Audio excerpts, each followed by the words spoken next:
जय हिंद दोस्तों, स्वागत है आपका अपने स्टडी 24 झारखंड यूट्यूब चैनल में। दोस्तों, आप सभी झारखंड बोर्ड के क्लास 8 से लेकर के 12 तक के छात्रों के मन में शंका थी कि मेरा बोर्ड एग्जाम 2022 होगा या फिर नहीं होगा।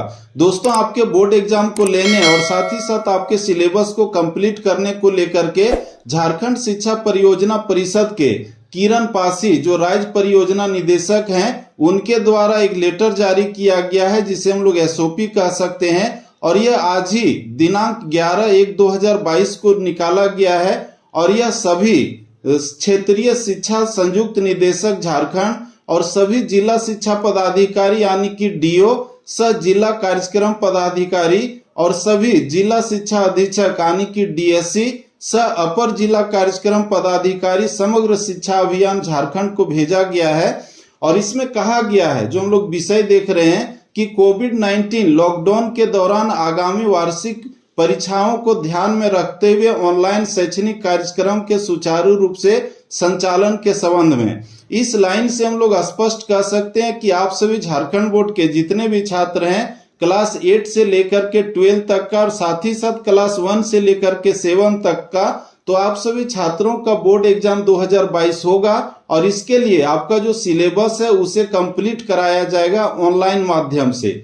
दोस्तों, इसमें आगे दिया हुआ है, महाशय महाशया, उपर्युक्त विषय के संबंध में कहना है कि वर्तमान में कोविड-19 के कारण पुनः कक्षा 6 से 12 के विद्यालयों को विद्यार्थियों की सुरक्षा को दृष्टिपथ में रखते हुए बंद किया गया है और हम सभी अवगत हैं कि आगामी माह में विद्यार्थियों की वार्षिक परीक्षा, जिसमें मुख्य रूप से जैक के द्वारा ली जाने वाले 8वीं मैट्रिक एवं इंटर की परीक्षा संभावित है। दोस्तों, यहाँ पर जो लाइन दिया गया है, अगले महीना यानी कि फरवरी महीने में आपका एग्जाम लिया जा सकता है।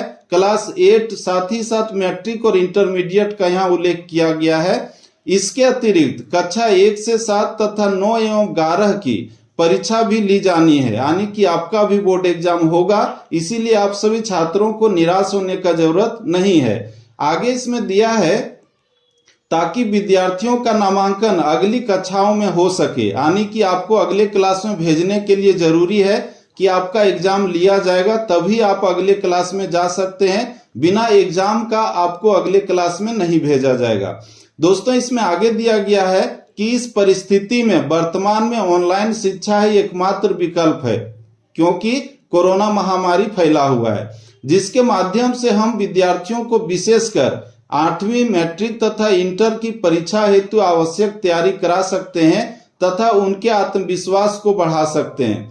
दोस्तों, इसके बाद आगे जो हम लोग देखते हैं अगला पैराग्राफ में कि कोविड-19 के दौरान राज्य एवं जिला तथा विद्यालय स्तर पर ऑनलाइन शिक्षा हेतु कई नवाचार पूर्व में भी किए गए हैं। नवाचार का मतलब बहुत से कार्य ऐसे किए गए हैं जिससे कि आप सभी छात्रों को ऑनलाइन सुविधा दी गई है तथा आज पुनः इसकी आवश्यकता देखी जा रही है। और पूर्व के वर्षों के माध्यमिक एवं उच्च माध्यमिक विद्यालयों द्वारा ऑनलाइन कक्षा का संचालन शिक्षकों के सहयोग से विद्यालय स्तर पर किया गया है। पिछले वर्ष आप लोगों को ऑनलाइन कक्षाएं दी जा रही थी गूगल मीट के द्वारा या फिर जूम ऐप के माध्यम से। इसमें आगे दिया है कि तथा इसके बेहतर परिणाम भी प्राप्त हुए हैं। अतः आज पुनः ऑनलाइन वर्ग कक्ष का संचालन विद्यालय स्तर पर करना अनिवार्य प्रतीत हो रहा है और इस क्रम में जिला को निम्नवत सुझाव दिए जा रहे हैं, ताकि विद्यार्थियों के पठन पाठन की निरंतरता को हम बनाए रख सकें एवं आगामी परीक्षाओं हेतु हम उन्हें सक्षम बना सकें। यानी कि आपका जो आगामी बोर्ड एग्जाम है 2022 का, उसके लिए आपको ऑनलाइन कक्षा दी जाएगी और आपको तैयार किया जाएगा। दोस्तों, इसमें दिया हुआ है पॉइंट वाइज, जिसमें हम लोग देख रहे हैं कि राज्य स्तर से प्रत्येक सोमवार से शुक्रवार DG7 व्हाट्सएप समूह के माध्यम से कक्षा 1 से 12 की पठन सामग्री उपलब्ध कराई जा रही है। यदि कोई शिक्षक अभी भी DG7 समूह में नहीं जुड़े हैं तो उनकी पहचान करते हुए समूह से जोड़ना है। इसका दूसरा जो पॉइंट हम लोग देख रहे हैं, जिसमें दिया गया है कि यदि कोई विद्यालय अभी भी DG7 का समूह विद्यार्थियों हेतु नहीं बनाए हैं तो उनकी पहचान करते हुए समूह बनाना, यानी कि आपका व्हाट्सएप ग्रुप नहीं बना है स्कूल की ओर से तो उसे बहुत जल्द बनाना है। तीसरा पॉइंट है कि यदि कोई शिक्षक अभी भी DigiSat समूह में विद्यार्थियों को डिजिटल कंटेंट नहीं भेज रहे हैं तो उनकी पहचान करते हुए समूह में डिजिटल कंटेंट को प्रेषण सुनिश्चित करेंगे, यानी कि अगर आपका टीचर अभी नहीं भेज रहे हैं तो उनको भेजना है, क्योंकि सरकार की ओर से डिजिटल कंटेंट प्रत्येक दिन भेजे जा रहे हैं। दोस्तों चौथा पॉइंट है कि BRP CRP द्वारा प्रत्येक दिन 10 से 15 शिक्षकों से संवाद करना तथा शिक्षकों द्वारा कम से कम 10 विद्यार्थियों अभिभावकों से संवाद करने हेतु प्रेषित करना। तो ये है। इसके बाद पांचवा पॉइंट है कि समय समय पर जिला एवं प्रखंड स्तरीय पदाधिकारियों कर्मियों के साथ ऑनलाइन संवाद करते हुए कार्य को गति प्रदान करना। ये कार्य जो है आपके टीचर को करना है या प्रिंसिपल को करना है या फिर जितने पदाधिकारी हैं उनको करना है, ये पांचवा पॉइंट। इसके बाद छठा में है कार्यक्रम में संलग्न बेहतर शिक्षकों तथा कर्मियों की पहचान करते हुए उसकी कार्य विवरणी सर्टिफिकेट ऑफ अप्रिसिएशन हेतु अनुशंसा के साथ समर्पित करना, यानी कि आपके जो टीचर बहुत अच्छा ऑनलाइन कक्षा लेंगे उनको सरकार की ओर से पुरस्कृत किया जाएगा, उनको सर्टिफिकेट दिया जाएगा। दोस्तों सातवां पॉइंट है कि सामुदायिक जागरूकता एवं सहभागिता सुनिश्चित करना, यानी कि आपके स्कूल के अगल बगल के क्षेत्रों में घूम करके शिक्षक लोग सभी बच्चों को और उनके अभिभावकों को प्रेरित करेंगे कि बच्चों को ऑनलाइन जोड़िए। आठवां पॉइंट है कि विद्यार्थियों हेतु डिजिटल कंटेंट की व्यवस्था तथा उसका प्रसारण, यानी कि विद्यार्थियों के लिए डिजिटल कंटेंट ऑनलाइन जो है जो सुविधा है उसको व्यवस्था करना है और आपको व्हाट्सएप ग्रुप में भेजना है। नौवां जो देख रहे हैं हम लोग पॉइंट की कोविड-19 के बचाव इत्यादि से संबंधित संदेशों का प्रसारण इत्यादि, यानी कि आप सब बच्चों को बताना है शिक्षकों को कि कोविड-19 से कैसे बचना है। दोस्तों 10वां पॉइंट है कि सभी कार्य जिला एवं प्रखंड स्तरीय कार्यालय के साथ समन्वय स्थापित करते हुए क्रियान्वित की जाए। और 11वां है कि माध्यमिक एवं उच्च माध्यमिक, माध्यमिक का मतलब आपका हाई स्कूल और उच्च माध्यमिक का मतलब होता है +2 विद्यालय के शिक्षकों द्वारा दैनिक रूटीन बनाते हुए ऑनलाइन कक्षा का संचालन सुनिश्चित करना, यानी कि आपको जो पढ़ाया जाएगा ऑनलाइन तो आपके शिक्षक को प्रत्येक दिन रूटीन तैयार करना है और उसी के आधार पर आपका क्लास लिया जाएगा। दोस्तों अगला जो हम लोग देखते हैं 12वां पॉइंट है कि 100 दिवसीय पठन अभियान, यानी कि 100 डेज रीडिंग कैंपेन हेतु साप्ताहिक कार्य योजना के आधार पर कार्य करना है। और 13वां है कि परीक्षा पे चर्चा में भाग लेने हेतु कक्षा 9 से 12 के विद्यार्थियों, शिक्षकों एवं अभिभावकों को ऑनलाइन प्रतियोगिता हेतु प्रेरित करना। दोस्तों भारत के प्रधानमंत्री नरेंद्र मोदी के साथ में ऑनलाइन परीक्षा पर चर्चा करना है और उसके लिए क्लास 9 से 12 तक के विद्यार्थियों का, शिक्षकों का और अभिभावकों का प्रतियोगिता आयोजित किया जाना है जिसमें रजिस्ट्रेशन कराना है। तो उसी के बारे में यहाँ पर दिया गया है कि इसके लिए जो है लोगों को प्रेरित करना है, यानी कि विद्यार्थियों को, शिक्षकों को और अभिभावकों को।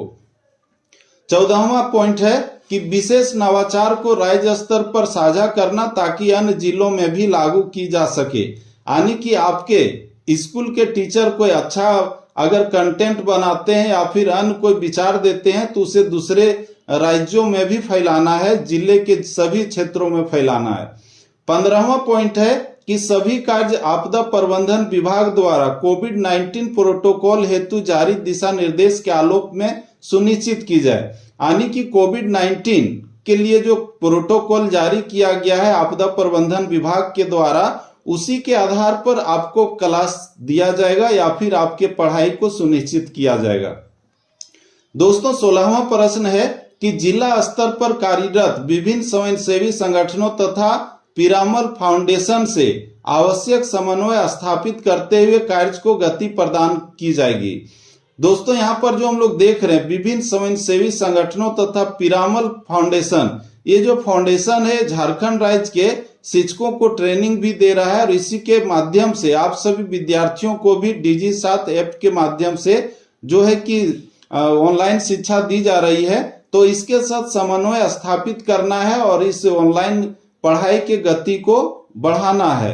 आगे इसमें दिया है कि अतः अनुरोध है कि उपरोक्त आधार पर विद्यार्थियों के पठन पाठन हेतु कार्यक्रम के क्रियान्वयन हेतु आवश्यक पहल करें। ये आदेश जो दिया गया है झारखंड शिक्षा परियोजना निदेशक की ओर से, और ये जो ज्ञापांक है किनको किनको भेजा गया है प्रतिलिपि हम लोग देख रहे हैं, दिया हुआ है सचिव स्कूली शिक्षा और साक्षरता विभाग झारखंड को, निदेशक माध्यमिक शिक्षा झारखंड को सूचनार्थ एवं अनुरोध है कि अपने स्तर से भी जिलों को निर्देशित करने की कृपा करें। और तीसरा में उप निदेशक JCRT रांची को सूचनार्थ एवं अनुरोध है कि विभिन्न जिलों में उपलब्ध SRG के माध्यम से पठन पाठन की ऑनलाइन व्यवस्था हेतु सभी आवश्यक कार्य समय सुनिश्चित करेंगे। किरण पासी राज्य परियोजना निदेशक।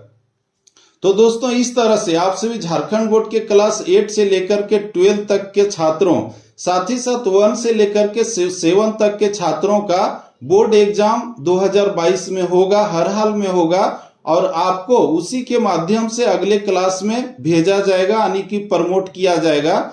आज के इस लेटर से पूरा स्पष्ट हो रहा है। इसीलिए आप सभी झारखंड बोर्ड के जितने भी छात्र हैं, आप सभी अपने आप को निराश नहीं करें और हौसला बनाए रखें, और आपका जो टेक्स्ट बुक है उसकी पढ़ाई शुरू कर दें। दोस्तों आप सबों का एक प्रश्न आता है कि सर मैं फर्स्ट टर्म के एग्जाम का पढ़ाई करूं या फिर सेकेंड टर्म का। तो दोस्तों आप सभी छात्रों का जो फर्स्ट टर्म का एग्जाम का पढ़ाई करना था, आपका टेक्स्ट बुक है या फिर अन्य स्टडी मटेरियल है उसको आपने पढ़ लिया है, इसीलिए आपको उसे कम देखना है। बाकी अगले सेकेंड टर्म का जो सिलेबस है उसका भी पढ़ाई शुरू कर देना है, ताकि आपका एग्जाम जब भी लिया जाए, जिस कंडीशन से लिया जाए, अगर एक ही एग्जाम लिया जाता है जिसमें दोनों टर्म के सिलेबस से प्रश्न पूछा जाएगा, तो उसका भी जवाब आप दे सकते हैं। तो दोस्तों इस तरह से आज आप सभी झारखंड बोर्ड के छात्रों के लिए महत्वपूर्ण सूचना या फिर जानकारी थी। और इसी तरह से आपके लिए जो भी छोटे बड़े अपडेट होते हैं या फिर आपका जो स्टडी मटेरियल है वह मैं इस YouTube चैनल पर आपको भेजता रहता हूं। इसीलिए आप सभी छात्र इस YouTube चैनल को सब्सक्राइब करके इसके नोटिफिकेशन बेल को प्रेस करके रख लीजिए। और दोस्तों यह वीडियो आपके लिए थोड़ा सा भी हेल्पफुल या फिर इंफॉर्मेटिव लगे तो लाइक कीजिए और अपने दोस्तों को भी ज्यादा से ज्यादा शेयर कीजिए। तो दोस्तों मिलते हैं हम लोग नेक्स्ट वीडियो में, तब तक के लिए जय हिंद, वंदे मातरम, थैंक यू।